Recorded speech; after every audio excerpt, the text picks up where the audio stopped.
A specially trained doctor passes the device and camera through your mouth and into your stomach while you're asleep.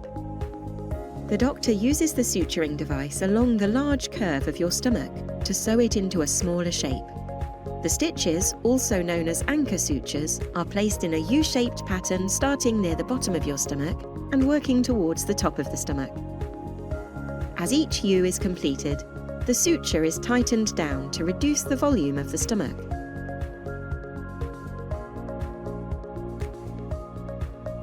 The doctor continues to sew along the large curve of the stomach until 6 to 8 sutures are completed.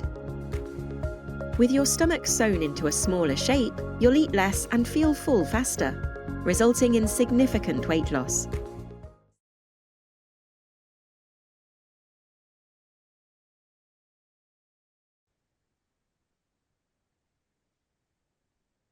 Hello everyone, welcome to this series of IFSO webinar Europe. This is the first online training course for bariatric surgeons. So welcome all wherever you are. Good morning, afternoon, evening, or even night.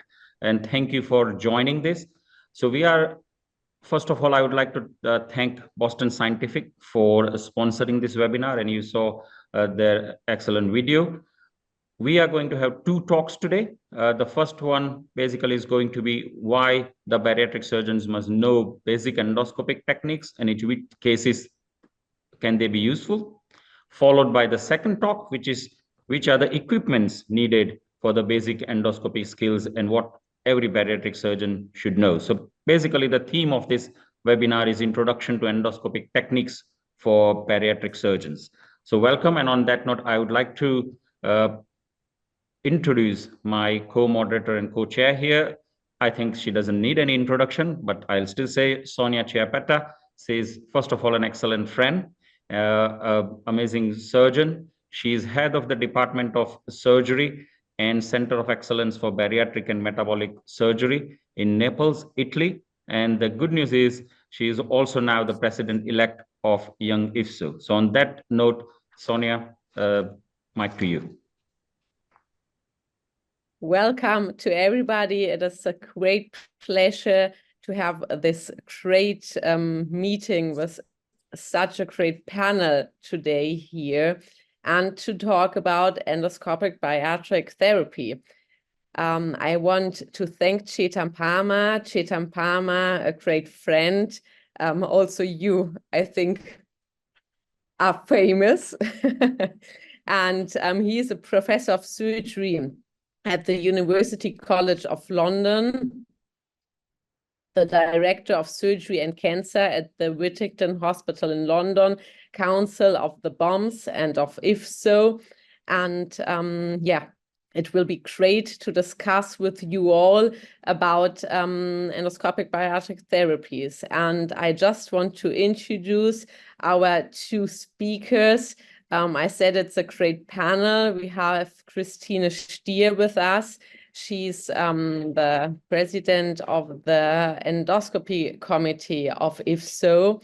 And yeah, she's working at the University in Medicine in Mannheim of Heidelberg University. And she's the senior executive of surgical bariatric endoscopy of the Central Interdisciplinary Endoscopy Unit. And we have Amador Garcia Ruiz de Gordonchela.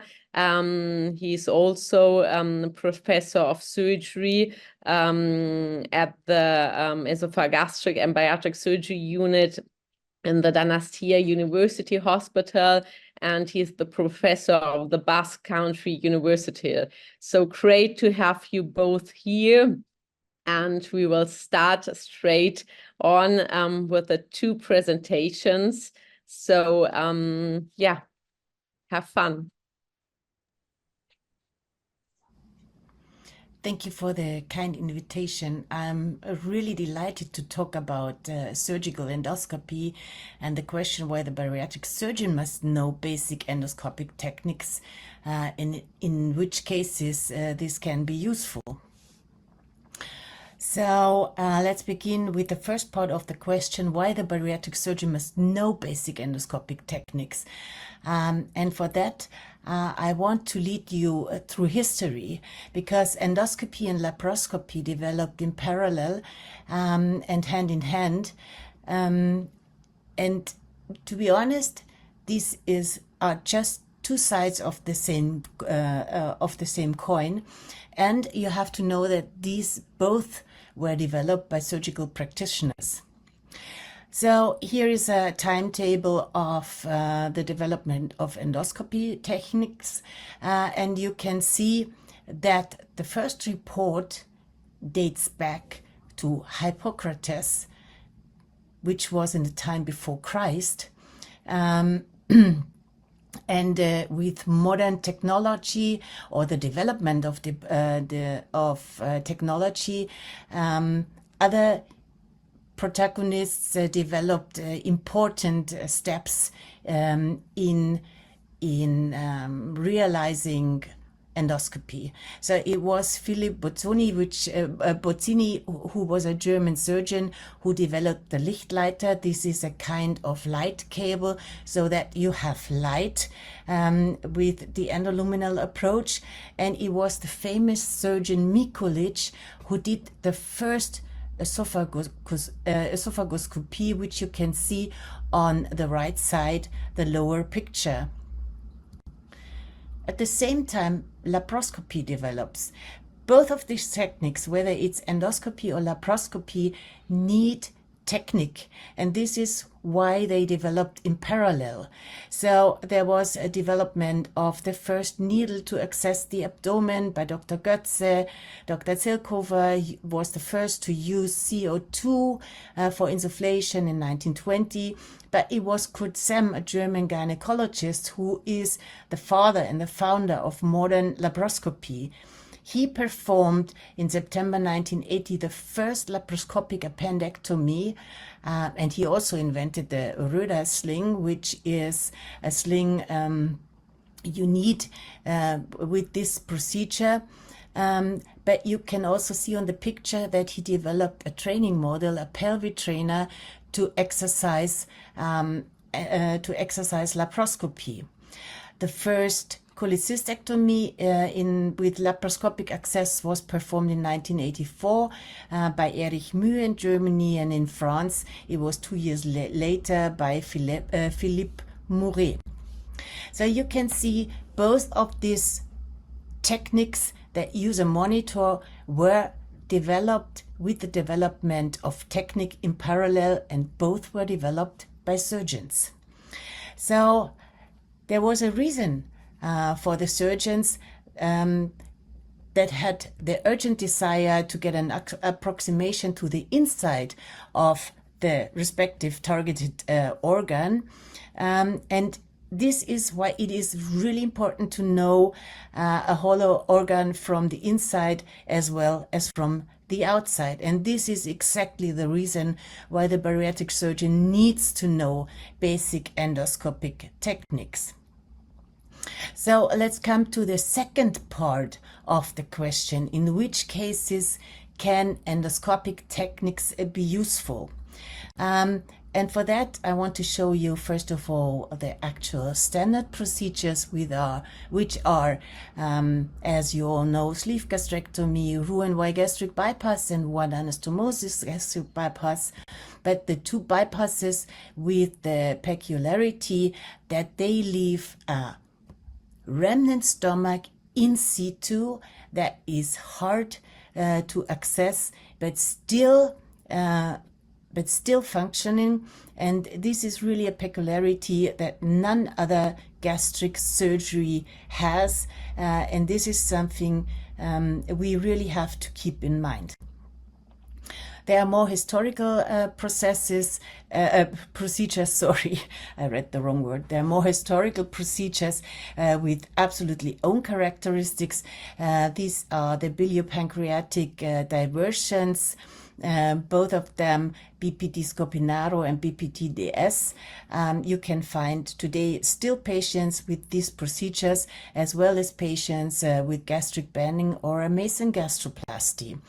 And to show you how special it is to do an endoscopy on such procedures, I want to introduce you to the inside view of a Mason gastroplasty.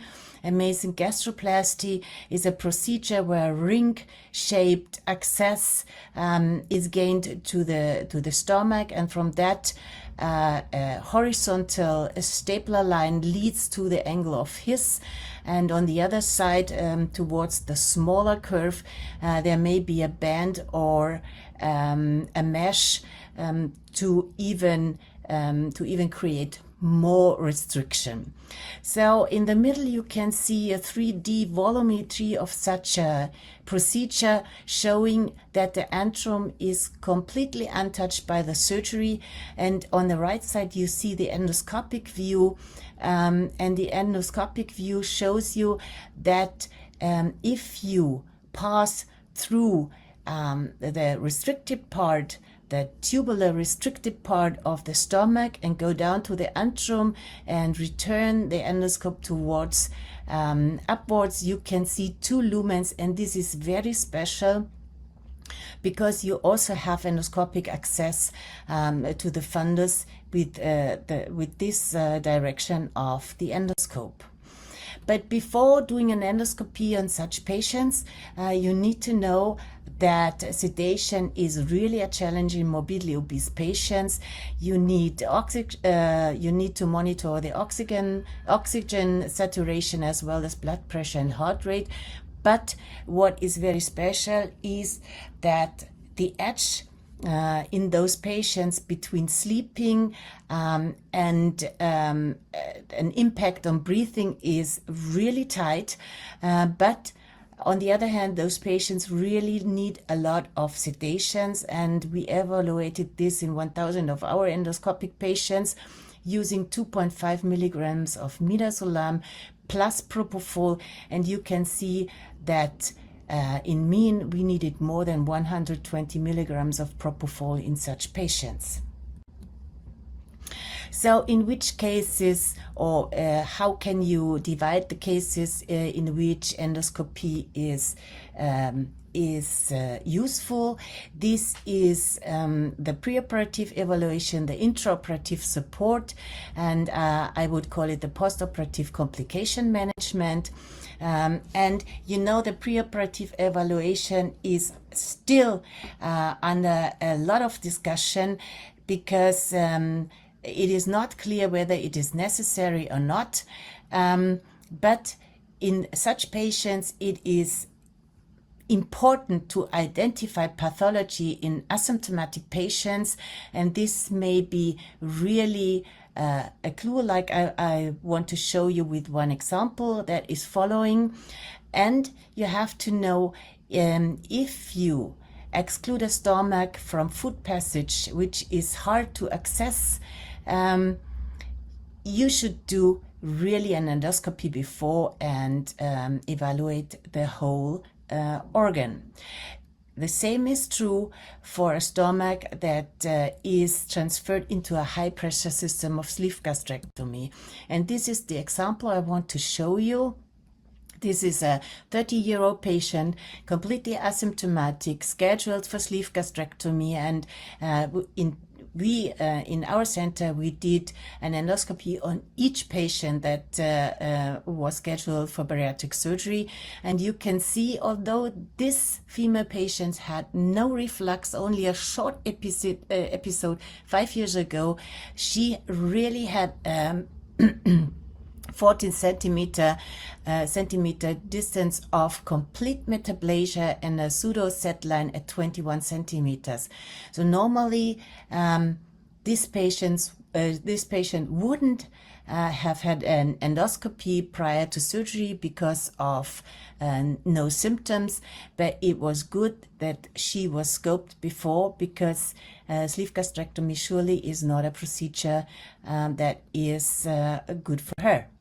So it is still under debate whether it has to be performed, but it is much more about costs. As I want to show you here, the costs for an upper endoscopy are very different around the world. It's very high in the US, from beginning from $1,500 and can go up to $10,000. In the mean, it is $2,700, which the patients have to pay out of pocket, and not every patient can afford this. While in India it is in comparison really cheap. An upper endoscopy cost is there $52, and Australia and Germany are lying on the lower end, but are more expensive than in India. In Germany it's about $464, while in Australia it is $410. But this is money that counts for the patient. The patient has to pay it in most countries out of the pocket, not so in Germany, but in the US definitely, and I think also in Australia and in India. So let's go further to the intraoperative support, and this intraoperative support is important, especially in very complicated revisional or redo surgeries. And I want to show you one example. This was a patient where the prior operation report was not available and the anatomy was absolutely not clear. So we decided to do an intraoperative evaluation of the anatomy, and of course pictures with a needle coming into the lumen or a stapler are impressive. So I wanted to show you that. Where endoscopy is really important is the laparoscopic assisted ERCP in case of a blockage with gallstones of the common bowel duct. You need two teams for that. You need the surgical team and then the endoscopical team, and the endoscopists should know where is the best access for the trocar in the remnant stomach. Because this is important. If you go through this trocar with the duodenoscope, you need the right angle to safely and easily reach the duodenum and further the papilla. So this is also one point where endoscopy is really, really important for surgeons. So the last but not least point is postoperative complication management, and there endoscopy is absolutely indispensable. It is applied in patients that are symptomatic with complications, whether it's pain, reflux, nausea, or vomiting. The endoscopist has to look for insufficiencies, ulcers, fistulas, hernias, whatever. And their endoscopy really has a very, very important stage. So this is one example I wanted to show you. This is a young lady who underwent a sleeve gastrectomy, symptoms vomiting, of course, and nausea. And as you can see on the 3D pictures on the right side, this is a functional sleeve stenosis of a very tight sleeve that is additionally very twisted. And what you can see on the endoscopic picture, there is a portion of fundus that was not resected, and the upper part of this sleeve migrated into the mediastinum because of the endoluminal high pressure that moved this whole system towards the mediastinum. Another example is a band migration. A surgeon must know when a band can be explanted endoscopically. This is really, you really need that the band is more than 50% migrated into the stomach before you can cut it through and take it out endoscopically. And therefore you really need a bariatric experience. So a really important point, of course, is sleeve leak that thankfully really declined in its incidence towards 1 to 7%. You all know that is classified from type A to type C, from microperforation to symptomatic perforation, and it is divided in early and late leaks. The causes are discussed, whether it's mechanical due to endoluminal pressure or bougie size or more ischemic. But the upper endoscopy is really one very important point of diagnostics, together with CT or an upper endoscopy contrast series. And I want to show you some examples. You see here in the upper line an intraoperative picture of sleeve leak with the respective abscess such sleeve leaks are producing. And in the lower row you see a chronic sleeve leak that appears to be small, but behind the leak there is a big cavity where pus is coming out and is going into the stomach. This is another example of sleeve leak, a very chronic one, a very big one that was treated with endoluminal vacuum therapy. And this is another example of a misfiring of a cartridge, also in the same position, that was treated with endoluminal suturing. So another example besides sleeve leak is sleeve stenosis. The incidence is up to 3.5%. I think this is still underrated. The cause may be postoperative edema or a technical error with a too small bushi. But anyways, it's important to know that this is a functional diagnosis, because most of the sleeve leaks can be passed through, with the endoscope by some maneuvering, and this would not lead to the diagnosis of a stenosis in the common sense, but this is really a functional stenosis, but anyways makes a lot of symptoms. This is another example of an endoscopic picture you can find that only someone with bariatric experience can interpret, because this is a temporary invagination of the alimentary limb into the anastomosis that leads to a bleeding. The pressure of the anastomosis leads to a bleeding. This is why the tighter the anastomosis is, the more bleeding you can see. And someone without endoscopic experience would just rate this as an upper GI bleeding. So let me give you my take-home message for you. Metabolic and bariatric surgery is a very special kind of surgery with a number of very unique complications that might arise in this population, and this is why metabolic and bariatric surgery requires really a specific knowledge for proper management. And this is also the reason why the surgeon has to know about the endoluminal and very unparalleled characteristics of the modified anatomy following bariatric surgery.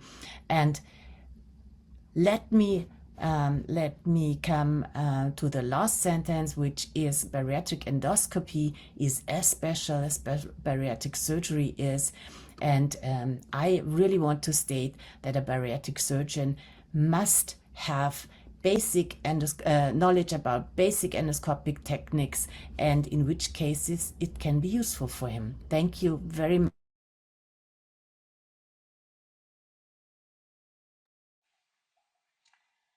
Hello everyone, my name is Amador Garcia. I'm a bariatric surgeon at the Hospital Universitario Donostia in San Sebastian, Spain. I am very pleased to participate in this webinar, and I would like to especially thank Dr. Joan Pujol and the rest of the communication committee for the kind invitation to participate with this topic. What I have to say, it's a topic I love so much. I like it so much, and I think it's very, very important for all the bariatric surgeons to know about endoscopy and having endoscopic skills. I have nothing to disclose. Endoscopy is a very important part for every gastrointestinal surgeon, both upper GI, colorectal, but I think it's especially important for bariatric surgeons because the procedures we usually perform create a different anatomy, and sometimes to understand these changes is difficult even to us. So it's going to be much more difficult for our gastroenterologist colleagues. And sometimes when you see an upper endoscopy report from a gastroenterologist in a patient operated for a previously performed bariatric procedure, we see that there are some incongruencies that are difficult to understand to us if we don't consider that a proper knowledge of the changes in the anatomy performed are so important. It's also important for us because patients with bariatric surgery behave different from other upper GI patients, and sometimes changes in the procedures or the devices we introduce creates new pathophysiology patterns that are also important to be understood in order to have a complete image of what's happened to the patient. And finally, because bariatric surgeons, as a new specialty with less than 25, 30 years old specialty, are creating new and new procedures every single day, we all think that this new kind of anastomosis of this new stitch or whatever is going to change forever the evolution of obesity and the related diseases. So nearly all of us have thought or have invited or have tried some changes in the described procedures in order to have better results in our patients.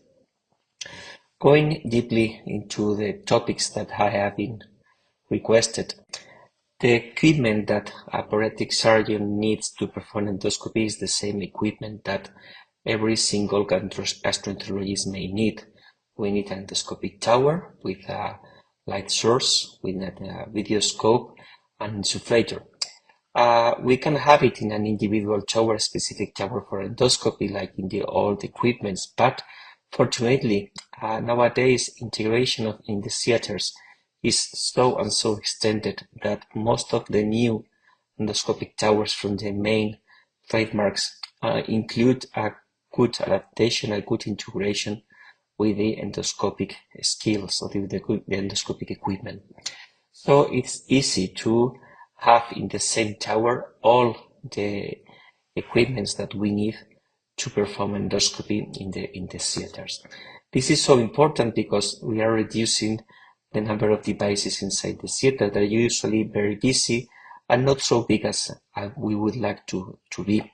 So it's important to have this kind of integration and to talk to our managers to take into consideration that the possibility of performing endoscopy is important for us when they think about making arrangements or making renewals in our theaters. But we have new players in this area, and we have new devices like the disposable endoscopes that would are very small, affordable, and reliable devices. We can have the same quality of image. Maybe we can face some difficulties with insufflation, but what is much more important for us, the image is so good, it's so easy to find, it's so easy to have them, that these new disposable endoscopes are probably a game changer in terms of introducing endoscopy into the general surgeons. It's also important to have a good coordination with our colleagues in the operating room. There are different views about how can we put the endoscope and perform live endoscopes during surgeries. There is in the photo on the left, we can see an image from our colleagues from Valencia. They usually put the endoscopic tower in the left side of the patient, and we can see that the person who is performing the endoscopy may have some difficulties torquing her body in order to perform to manage the endoscope and watching the images. We rather prefer to use the scan from the right part of the image, and we try to put the endoscopic tower in the right side of the patient, near the neck. This way, we are not conflicting with the television or the laparoscopic tower. And the person who is performing the endoscopy, this is the green one, usually puts into the side of the patient, has a right vision of the endoscope and a right access for the endoscope, and is easier to manage the endoscope, to perform the endoscopy while the surgery is done. Moving to the endoscopic skills, the most basic endoscopic skills are safe introduction and retrieval, safe navigation through the esophagus, stomach, and duodenum. But what is much more important is to knowledge the surgical anatomy that we are creating, or the surgical anatomy that was created from a previous procedure. And the most important for us is knowing our limitations. We are not gastroenterologists. Most of us have not got specific training in endoscopy, and we have not performed so many endoscopies that we are able to reproduce what our gastroenterology colleagues are able to do. So we have to be very careful now which are our limitations. Even we are surgeons, we may solve the problems that we may create. What is much more important is to not to do harm our patient. So the most important things is now our limitation. The basic skills, and I would like to thank Dr. Martinez Isla for his presentation, is the most specific skills. That these are one that are requested for the trainees that are training in London, and these are basic instructions that they have to do during the training: stop, remove, advance, insufflate, aspire, tip up, tip down, clockwise turn, counterclockwise turn, slower, clean the lens. There are basic instructions in order to introduce and navigate the endoscope and performing the endoscopy in those cases. If we are able to reproduce these simple instructions, we have a long way done. Main difficulties are for the first steps are the intubation. If we are performing these endoscopies in the theater, the patient usually has an orotracheal tube, so the airway is also protected from us. So we only have one hole free to go through. So even it's very difficult to make damage into the upper airway. It is possible, so we have to be very careful. We have to think also that the patient will be lie down with the cubitus supinum. So is the orientation and the introduction of the endoscope is not going to be as easy as the patient is in let's say the cubitus. So we have to think about that. After that, we have to orientate during the esophagus. We only pass the esophagus safely, slowly, carefully. But once we arrive to the stomach, then the orientation will be different depending if the patient is lie down or is in left decubitus. So this orientation, lesser, greater, anterior or posterior wall, may turn 90 degrees depending on the position of the patient. The second part after that is to have some difficult maneuvers that are usually performed when the patient is not operated. Is the negotiation into the second part of the duodenum. It requires some skills that have to be trained before, and also it's very important, especially important for us as bariatric surgeons, the J maneuver, in order to evaluate and to explore properly the G junction in these patients. Another important part of the teaching of the endoscopy for bariatric surgeons is to know the anatomical changes that we may create during the bariatric procedures. Here we have reflected the most important procedures performed nowadays, and we need to take into account how this changes the upper GI anatomy and how this changes the images we are going to see. It's very important for us to try to imagine how these changes are reflected inside the lumen of the esophagus or the stomach. So for the gastric banding, we know that we are going to see some kind of imprint from the outside into outside next to the GE junction. So we are going to have two GE junctions, two changes, two abrupt changes. And it's also important to perform a good J maneuver in order to check, like we can see in the image from below, that there is no erosion of the band into the stomach. For the sleeve gastrectomy, we may think it's easier, but it's not that easy, because when we operate and we create a sleeve gastrectomy, we try to perform a straight tube following the esophagus, but actually what we are performing is a J. So we have to think that we are going to pass the GA junction. We are going to have a little bigger fundus. It's not going to be a straight tube following the esophagus, because most of the bariatric surgeons try to leave a little bit wider of the next to the GA junction of the fundus, leaving some kind of fundus that may dilate after the time goes by. We have to continue with this tube, and with this passing the tube through the sleeve, it's very important to check if we have to correct the direction at any of the axes. Because if we have to drive and we have, like you are driving through a mountain road, and we have to change up, down, left, side, we may think that this sleeve is not very straight. It has some axis deviations, and this kind of information not all the gastroenterologists know, and is very important for us. Finally, we have to pass through the incisor angularis. This is the J, the change of direction of the J, and next to this we are going to find the pylorus and the duodenum. For the gastric bypass, we are going to have several steps. After GE junction, we are going to find the pouch. We have to evaluate if it's dilated, it's not dilated, if it's big, if it's small. In the previous cases, we may find some rings that will present like the gastric band with a new stop, with a new imprint into the lumen. Next, we are going to face the anastomy, gastrointestinal anastomosis.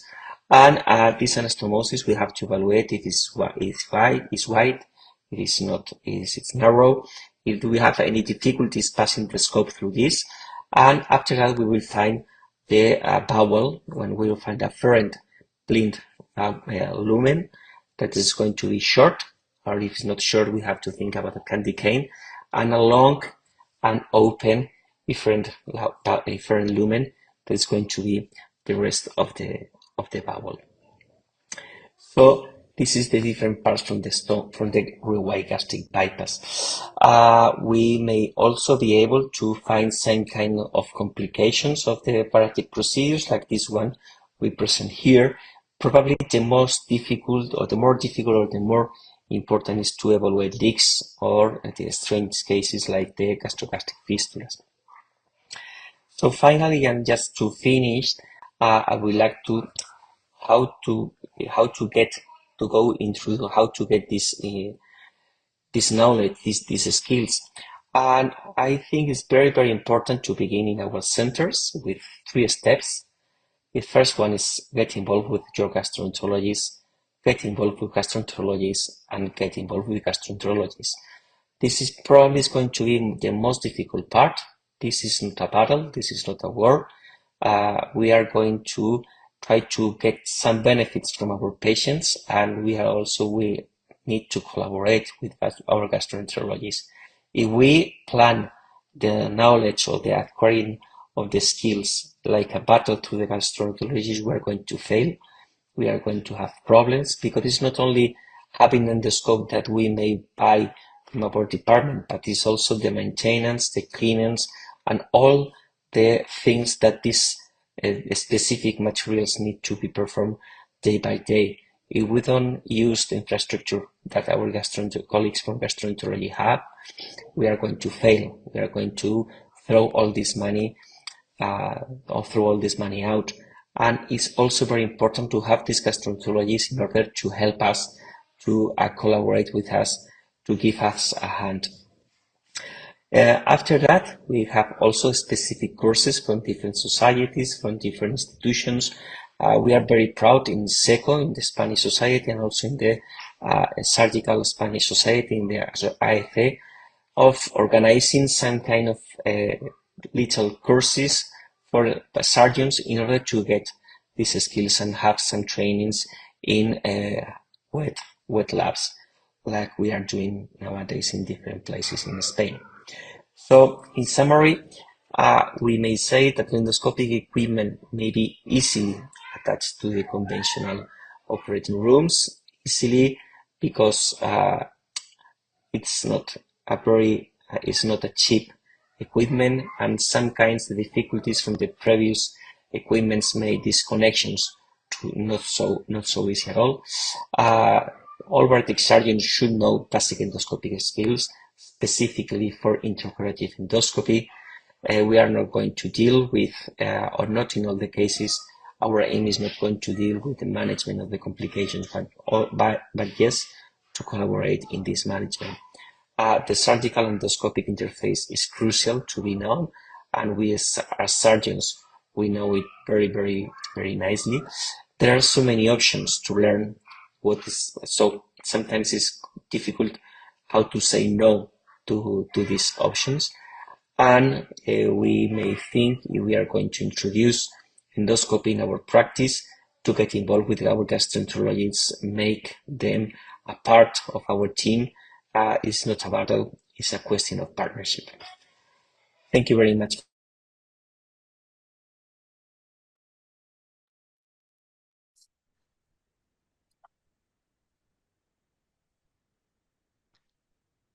Thank you very much, Christine and Amador Garcia, for these excellent talks. I'm sure all participants who are there would have enjoyed it. Please, before we proceed, I would just remind the participants, put your questions and answer in the Q&A box so that we can answer them while we are having the debates and discussion. So while we are waiting for questions, first of all, thank you, both of you. Sonia, any questions you want to start with? Yeah, firstly, thank you, both of you, for these great presentations. I think it is really the beginning, and you showed everything around bariatric endoscopy.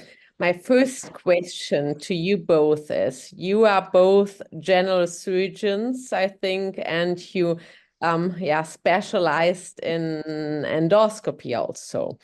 Representing also Young IFSO, I want to ask you, because the greatest challenge also obviously is to get connected to the gastroenterologist, as you said, Amador Garcia.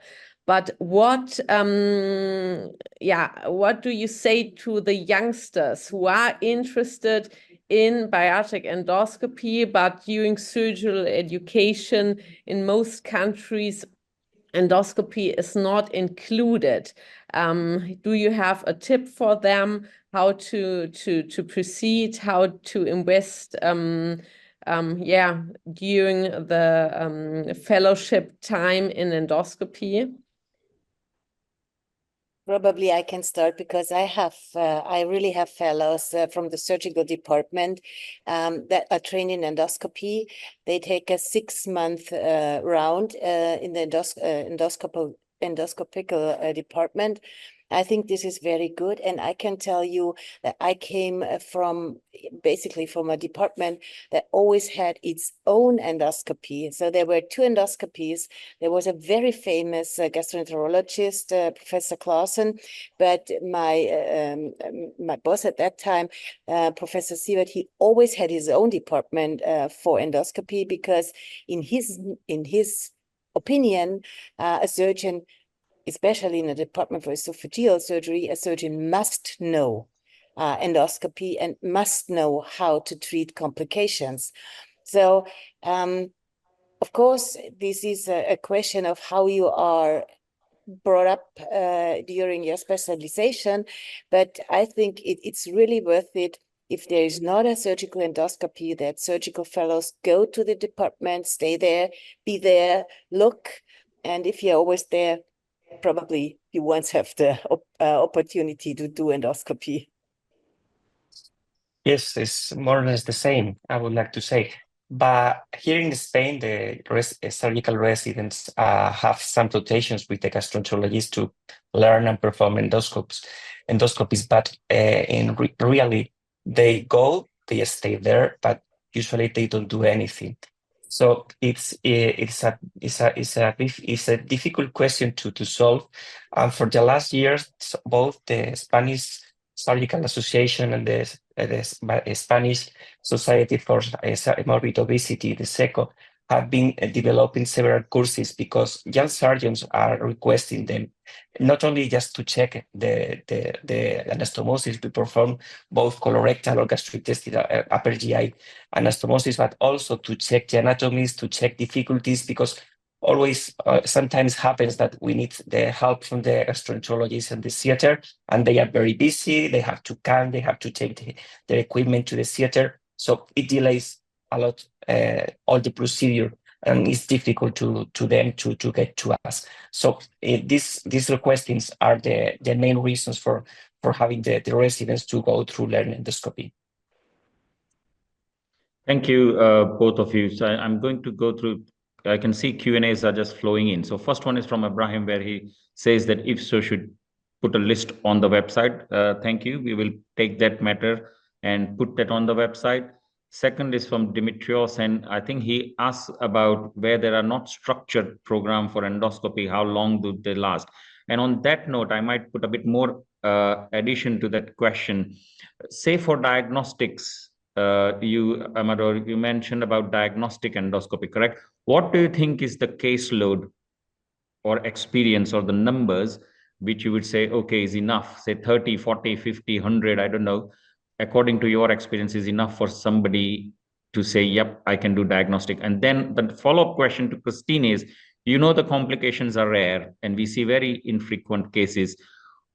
Intervention wise, therapy, so where you are doing suturing and any intervention, again, what do you think is the number for suturing wise and all to get a bit of proficiency in things? So Amador, first you, and then Christine. Yes, for having a good training, if you are just checking the preoperative endoscopies, probably with 50 to 75 endoscopies, you may safely perform the endoscopy by your own. You may identify by your own the main issues that you are going to find in a preoperative issue, like esophagitis or ulcers or whatever. If you want to look for much more specific cases, probably you will need much more endoscopies to be performed, especially in specialized centers where the pathology may be higher in those cases. Thank you. Christine? I would say, it is like surgery, it is a matter of experience. Of course, and I completely agree, after 75 cases of endoscopy, you can maneuver the endoscopy and probably you see if there is a pathology. That's true, but that's not all. I mean, diagnostic is not all, and you ask for suturing. To suture, you really must be fit in maneuvering the endoscope. Absolutely, this must be, you may not think about which wheel do I turn now, or which button do I press. This must be completely automatic. And you have to concentrate on how do you suture, because as an example, suturing an esophagus is much more difficult than suturing in a genuine stomach. So it's a question of experience, and I would say the learning curve is always, like Amador already said, 50 to 75 cases in each case. But this is the learning curve. This is like you get the driver's license. You are allowed to drive a car, but you are not an experienced driver yet. You know what I mean? Thank you. Thank you very much. On that note, I think that probably answered a couple of questions which are already there by Enas and Fiona. So the other question there is about consenting. That how I think that's asked by one of the members here. How do bariatric surgeon consent them, or are they? I assume what the question means is legally, are you allowed to consent, and how safe that is? When we began performing endoscopy in my first institution, we request the General Medical Council for which were the legal issues, and they say to us that if you are able to show a good education training, or you have a properly accreditation in endoscopy, all these legal issues are done, because the most important thing is that you have been trained and you have the facilities and you have the accreditation and the knowledge to perform the procedure. In cases of intraoperative endoscopy, most of the times, with the preparative workup of the patient, with the preparative consent of the patient, you should add that probably or sure you are going to perform or not an endoscope intraoperatively. Thank you. Maybe I may say one sentence to that. Of course, it's a question of training and certification, which you do have in Germany, because you have to perform some endoscopies. But to be honest, it's much more dangerous with a knife in the hand than with an endoscope. That's well put. That's well put. And I think as a part of that question again was, how do you deal with the anesthetic side of things? And because I saw you mention midazolam and propofol. For example, I don't use propofol. I use midazolam and fentanyl. And does the question includes that, does different anesthetic combination affect the quality of endoscopy? Yes, I have to say the recommendation here with the guidelines is to use only propofol, mono medication. But you need so much more propofol if you don't use midazolam. So I always use these combinations, and I'm very happy with that. I have no experience with fentanyl, and some colleagues that are afraid of propofol take Ketanest, but I don't do. I always take this combination. Thank you. Sonia, you want to take the next one? Yeah, the next question is, what do you think is the most useful indication to perform an intraoperative endoscopy during a bariatric procedure? I know there are surgeons who scope at the end of every procedure the patient. What is your recommendation? So sorry, go ahead. If you have the valence to do in every surgery and endoscopy, of course it's very, very good.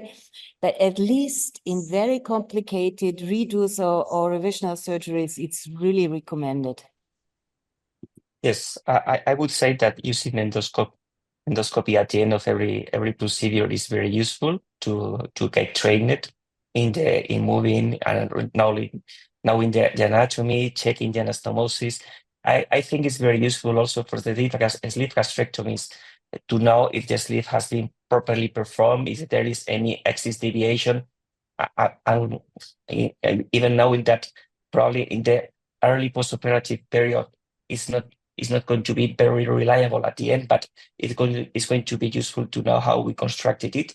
I think also very useful if we have any kind of doubts about the anastomosis, if there is any kind of blooding, to check there is a good sealing of the anastomosis, there is no leaks at the beginning. I think it's much more useful and much more reliable than the methylene blue test or the early test for this upper GI anastomosis.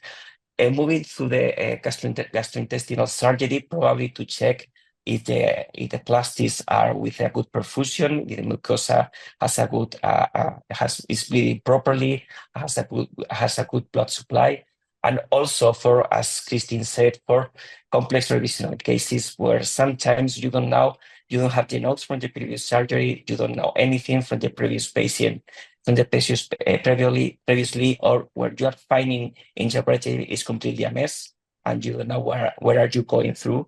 So having endoscope to have the inside lumen at the side look is a very, very good choice for us. And I have a second question, which is a great debate, I think, around the world. We are talking about diagnostic and treatment of complications, but yeah, the webinar is also sponsored by Boston Scientific, and we have seen at the beginning the video of ESG, and at the end we have another video of TOR. And in your opinion, you are experienced bariatric surgeons and bariatric endoscopists. Should these procedures be in the hand of the surgeons, of the bariatric surgeons, or in the hand of the gastroenterologists, or both? What a political question. You know,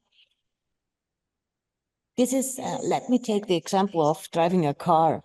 You would go into a car to someone who knows to drive the car, right? Whether it's a man or a woman, right? So this is the answer. It must be an endoscopist that knows exactly what to do. But this, as precondition, there is really that this endoscopist must know and be experienced in surgical procedures too. And most endoscopists, most gastroenterologists are not.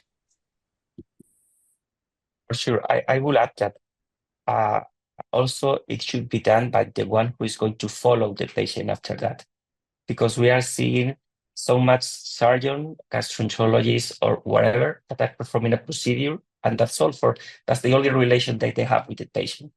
For obesity as a chronic disease, is very important that this is probably not going to be the only treatment that the patient will need. So it's not only the one who is going to do it better, but the one who is going to follow the patient and check the patient in his follow-up.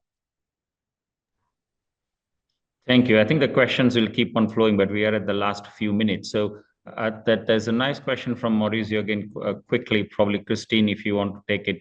Do you think in future bariatric or endoscopy will have the main indication for primary treatment or for revisional bariatric treatment, revisional bariatric surgery?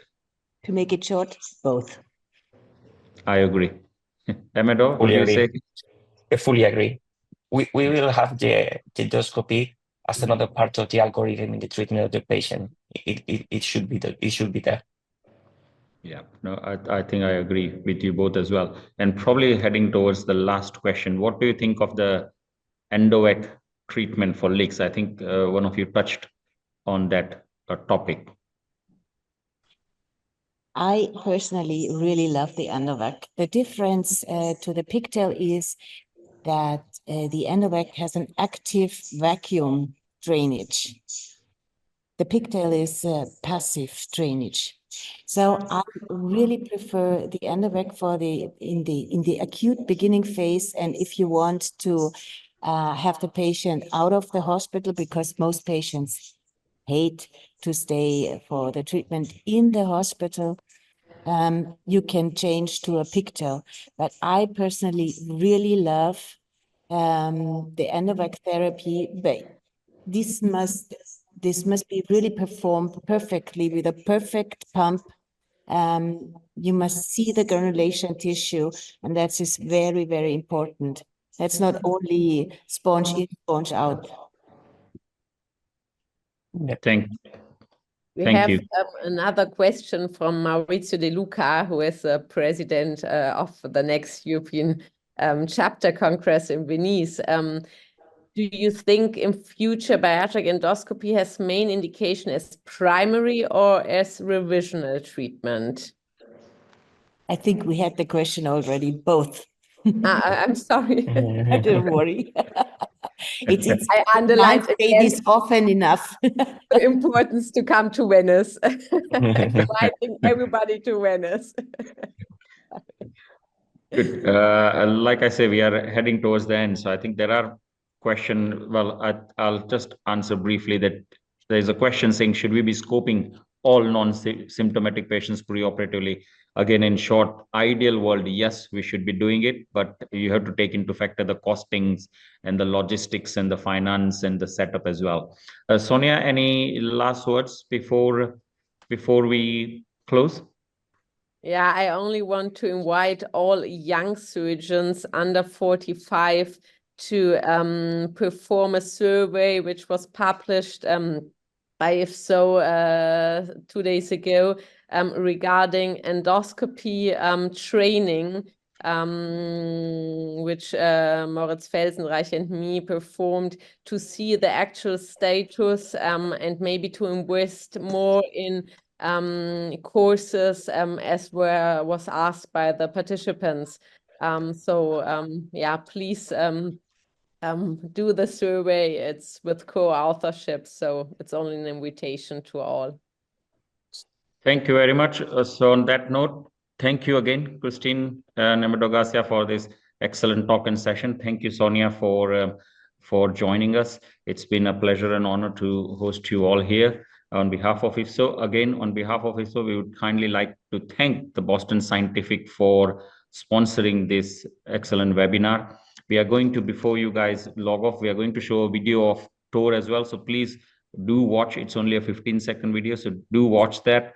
And I think Sonia mentioned about the survey. The other thing, for again, whoever missed this webinar is recorded. It will be available to our IFSO membership on the Academy and on social media as well. And for future point, in 2 weeks' time on a Friday, people who could not make it to Melbourne for the IFSO, there is going to be a webinar talking about whatever things and the highlights of what you missed on IFSO by our immediate past president and current president. So please log in for that in 2 weeks' time. And on that note, thank you, everyone. And thank you again, and have a nice day or evening, whatever you are. On that note, we're going to have a quick look at the video. And thanks in the background for the IFSO team to run the logistics of this webinar. Thank you. Yeah.